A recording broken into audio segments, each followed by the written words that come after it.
And now, my friends, I see on the horizon a glorious event, but I've got to capture it with some speed because those are clues as to the three films that our mate Van Connor has chosen this weekend from Freeview. Of course, all available free gratis for nothing for when you're not listening to the England-Scotland games or talkSPORT or whatever. Van, I've got three as well. I found it quite hard this week. I think they're getting a bit meaner with some of the big westerns, so I've got a bit old school. In fact, mine have all got a common theme this weekend, as you probably spotted. They're all involving 10-gallon hats on 5-gallon heads. Mine are all westerns, but yours are a pretty mixed bag, but all, I think, great movies.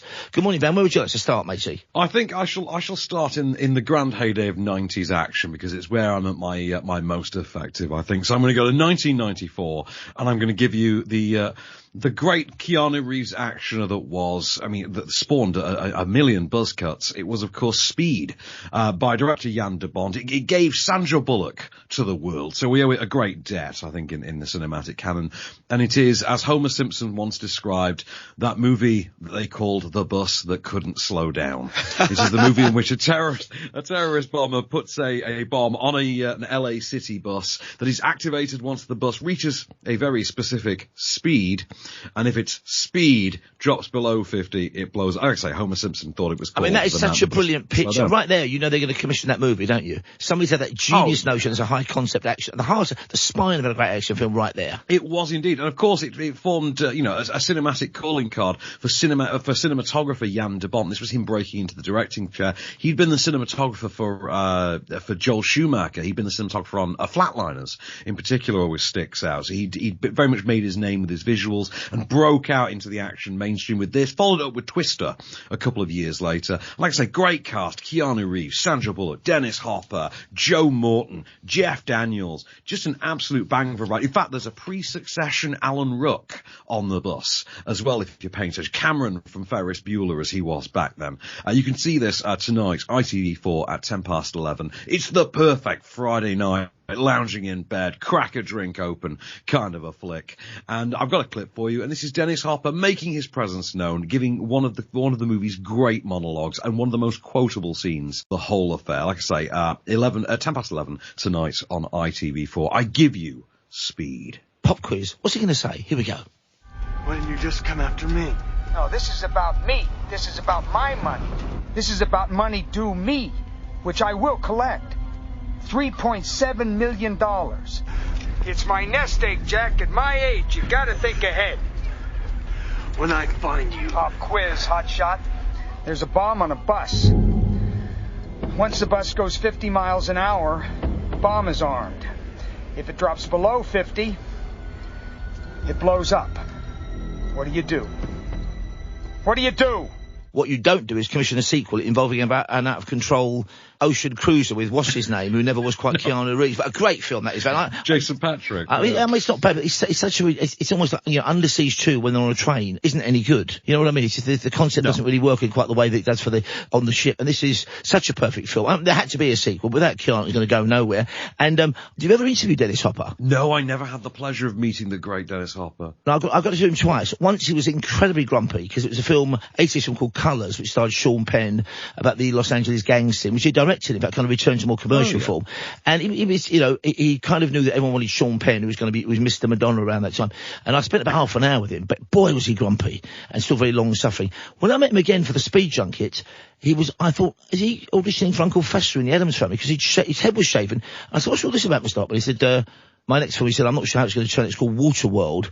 I'm the baddie in it. He said, there's one scene when I lose an eye, and I have to say, I'm in a bad. And I'm thinking, I cannot wait to see this film. And I know Waterworld was a financial flop, but by the same token, it was an absolute belting thrill ride to watch, as is Speed, of course, which is our first recommendation from Van Connor. My first recommendation, all three of my films this weekend are westerns. I make no apology for that because couldn't find much else. 10 o'clock tonight, Channel 5. The first reworking, in a modern style of a samurai film. This was from a film called Yojimbo by Akira Kurosawa, who'd given us the, Seven Samurais, became the Misfit Seven. A bit later on, though, of course, the Sergio Leone, the Italian director, said, I'm going to have a bash at these westerns. They're quite great. I can make them operatic. He reinvented the genre pretty much. His first stab was A Fistful of Dollars, of course, released, I think, in 1965. 64 in the States, I think 65 is over. Changed things forever. Long pauses, wide shots, operatic music, an absolute belter. It's the weakest of the three Clint Eastwood Sergio Leone films, without a shadow of a doubt. Still got some great moments in it, of course, and it's great if you can to watch it back to back with Yo Jimbo. It's on tonight, 10 o'clock, Channel 5, Fistful of Dollars, The Man with No Name, a poncho, and an armour-plated breastplate. What's not to love? Here we go. I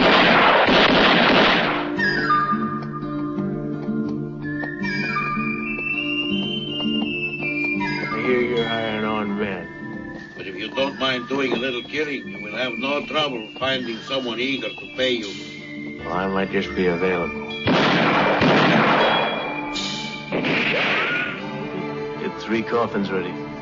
Listen, stranger, we don't like to see bad boys like you in town.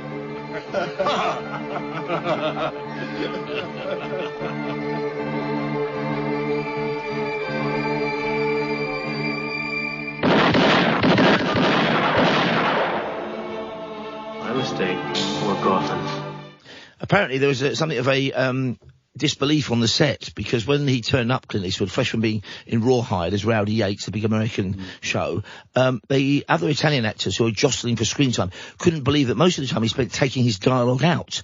But I think history has proven him right, has it not, when it comes to westerns? Oh, I think so. And you mentioned, we talked about Tarantino before we came on mic, and you think about the moment in Once Upon a Time in Hollywood in which the DiCaprio character is sent to work on spaghetti westerns. It specifically refers to the Eastwood era in which the American stars would start and go over, and the responses they had from the Italian crew. So it's one of those things I caught recently and just thought was very cute. The other great thing about it, I think, is that we associate Sergio Leone, or people who like westerns and movies do, with the western genre. He only made 5 westerns. There were those 3, the good Eastwood ones. Then he made A Fistful of Dynamite, better known as Duck You Suckers, which is a great film with James Coburn and Rod Steiger. And then, of course, the amazing Once Upon a Time in the West. And that was kind of it.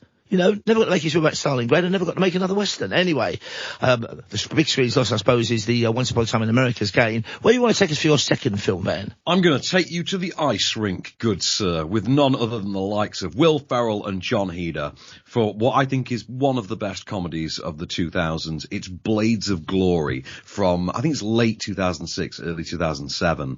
It is the story of 2 rival figure skaters who find themselves, because of their bickering, find themselves both banned from the sport. But then after a few years, they work out that there's a loophole that they can find their way back in as a double act, as a sort of, what do they call them? A duo, doubles? Yeah. A duo, as a duo. Or a skating pair, I think they call them, don't they? As with Torval and Dean. A skating pair. They're allowed to compete again, provided they come in as a pair. And they get a new coach, played by Craig T. Nelson, aka Coach / Mr. Incredible. And they have to overcome their differences, but also take on their other rivals, a brother-sister duo, who are played by Will Arnett and Amy Poehler, who at that time were a real-life couple as well. And they play siblings in the movie, and there's this wonderful dynamic where they amp up the sexual chemistry between them for laughs. It's absolutely hilarious. It's got a great soundtrack. It's got so many great quotable gags, and of course, it's got the Iron Lotus. And if you've seen the movie, you know exactly the kind of, head-popping gag I'm talking about. I've got a clip for you. This is on Saturday. Well, it's not even Saturday night. It's just Saturday daytime. It's like 4:15 in the afternoon, because it skews quite young, but it's got some absolutely banging gags in it. You can watch this with the whole family. 4:15 on 5-Star on Saturday afternoon. I've got a clip for you. This is the bickering duo simply trying to decide what song to perform to. Here we go. Then it's Blades of Glory. It's an absolute comedy classic. Off you skate. Could one of y'all pass me a biscuit? You got another 5 miles, then you get a Luna bar. So, Coach, I was thinking about the music for our routine. Really? We're gonna skate to one song only. Lady Humps by the Black Eyed Peas. What you gonna do with all that junk inside my trunk? I'm gonna get you drunk off my lady hump, my lovely lady hump. I'm not skating to anything with references to lady humps. I don't even know what that means. No one knows what it means, but it's provocative. No, it's not. It's Gets gross. the people going. It's No, how that's enough! Why do you guys keep doing that? I mean, an awful lot of that, as we know, must be ad-libbed, and they're great because they can top each other's ad-libs time after time. So that's an absolute cracker. Now, my second Western recommendation is a late change, I'm afraid. I was talking about doing Magnificent Seven, the original version, but that's on quite a lot. So instead I've gone for something I spotted. It's on 5 Action, 3:30 tomorrow afternoon. And for me, it's an overlooked gem. This is called Warlock, starring Henry Fonda, long before Once Upon a Time in America, in the West, as a bad guy, Anthony Quinn's sidekick, and Richard Widmark, a reformed bad guy, turns up, and a sheriff tries to put things right. The setup is very simple. Henry Fonda is drafted in to protect this mining town from the bad guys. He kind of becomes almost a dictator in the town, and he's a really unpleasant character. Anthony Quinn is his loyal sidekick. There's a kind of sort of, according to some critics, gay subtext to it. And you've watch out, folks. DeForest Kelley pops up in this, looking about 11 years old, as another unpleasant person, and he's Bones, of course, from the original series of Star Trek. Richard Widmark is great in this as somebody who's been on the bad side of things, wants to turn his life around, but that means taking on somebody he used to admire and respect because of his outlaw nature. So it's a real kind of culture clash film, this. And it's directed by Edward Dmytryk, who is, along with Elia Kazan, one of those people who decided to give evidence before the House Un-American Activities Committee. And then I think obviously regretted it as far as being snubbed by people down the line. But he was given a kind of way back in by Stanley Kramer. He directed The Caine Mutiny, and he then directed this, which I think is one of the great overlooked. It's the beginnings of a modern type of Western, this film. And, you know, Watch Not to Love, 3:30, tomorrow afternoon, Friday afternoon, on 5 Action. Some great, it's a lot of them. I think there's also an element of this. I don't know if you've ever seen this film, but there's an element of this where people like, particularly Fonda and Widmark, are trying for what they think might be the method approach to acting, and more or less failing all the time. But it's lots of screwed up faces and lots of pauses and hunched over shoulders while they contemplate their kind of consciences. Still some great gunfighting in it. DeForest Kelley, as I say, Bones as a bad guy. So What's Not to Love on this one as well. 3:30 tomorrow afternoon on 5 Action. It's Warlock. I'll kill anything that moves. These are the men who stake their lives on Warlock's challenge to survive. Richard Widmark as Johnny Gannon, a deputy with a fearful score to settle. Henry Fonda as Clay Blaisdell, dreaded, respected, loved. You can't stay here. Trouble and death follow you. Warlock's had enough of both. But I don't want to leave, Deputy. I'll have to come after you in the morning. Come shooting if you do. And Anthony Quinn as Tom Morgan, the black rattlesnake of Warlock. I've killed 45 men, but tonight I'm going to run up the score. Where's that brave deputy? The great cowboy killer. Trouble and death follow you, Van Connor. And Warlock's had enough of both. They don't write lies like that anymore, do they? But that's a cracking line. And Henry Fonda's great at this, because he does it, it's one of the things, he lets his stillness really dominate every scene. A bit like John Wayne, I think, in Rio Bravo. He learns how to keep still in this film. Well, you do it already, because he's a great movie star. So that's my second recommendation. My third recommendation is another Western, but with a kind of animated twist, and with added Johnny Depp. Again, I think it's a great film, this. Rango, as in Ringo. The Ringo Kid, of course, was the character played by John Wayne in Stagecoach. And Rango, voiced by Johnny Depp, is a rather sad, shabby chameleon who often forgets to change colour when in danger, marching across the desert where basically he's food on legs, avoiding death accidentally, and accidentally bringing down this predatory bird, this hawk. So the locals think he's like the king of the killers. He can protect them from the bad guys. Except he's useless. It's a very funny film. This great animation. It's on Channel 4 Sunday afternoon, 2:25. This kind of came from nowhere for Johnny Depp, didn't it? I think really. But I think it's a really sweet film, this, and a really beautiful, a great animated comedy, and some great visuals in this film. Absolutely. I'm not sure if this. I know it got nominated. I can't remember if this actually won for Best Animated Feature that year. But the one thing I remember seeing this theatrically, I didn't appreciate at the time. It wasn't until I rewatched it on home release that I really started to fall heavily into it. The one thing I remember really loving about this is how they actually styled Johnny Depp to look exactly like he did in Fear and Loathing in Las Vegas. Yep. Which is not something I expected to see in a quote-unquote family-friendly animated film. I adored that. Also, he's got that kind of weird Hunter S. Thompson type beanie hat thing on, hasn't he? He said he doesn't, and I say it's great because he is such a, it's the kind of, had it been made into a feature for this in the 50s, Jerry Lewis would have played Rango, wouldn't he? And the fact he didn't, is a bit of a missing for us. Anyway, I've got the trailer. Johnny Depp as a chameleon cartoon lizard. What, again, another cracking offering for Sunday afternoon, 2:25, Channel 4. Here we go. You see them, Mr. Rango? People have to believe in something. Pick it up. Your destiny awaits. You are going to save us, aren't you? Count on it, little sister. Sheriff, we got a problem. This is my town. They done taken everything we got.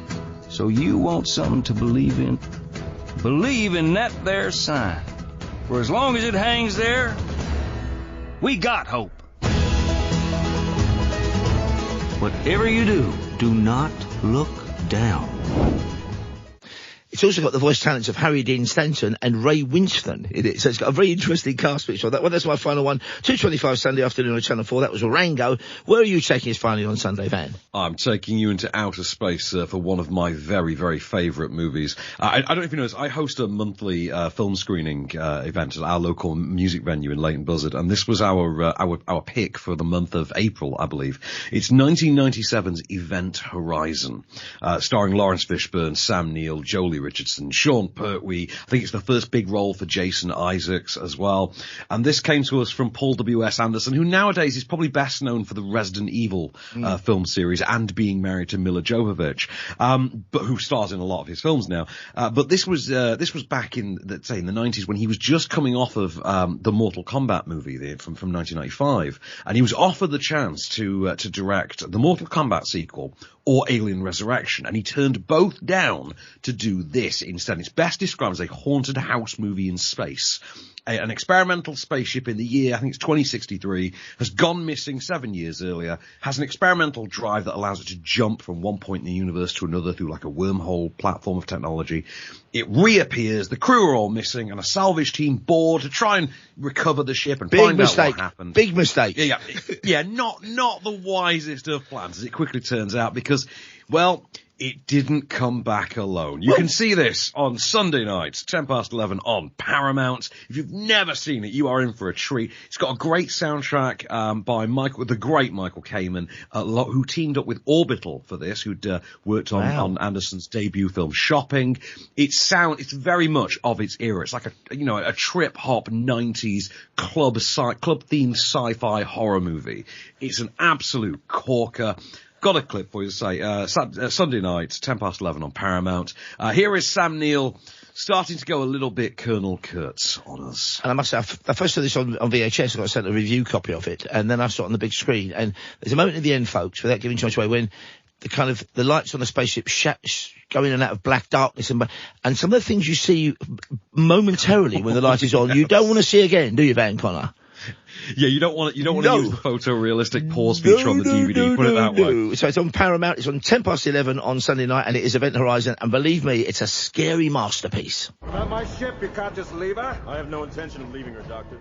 I will take the Lewis and Clark to a safe distance, and then I will launch attack missiles at the Event Horizon until I'm satisfied she's vaporized. This ship.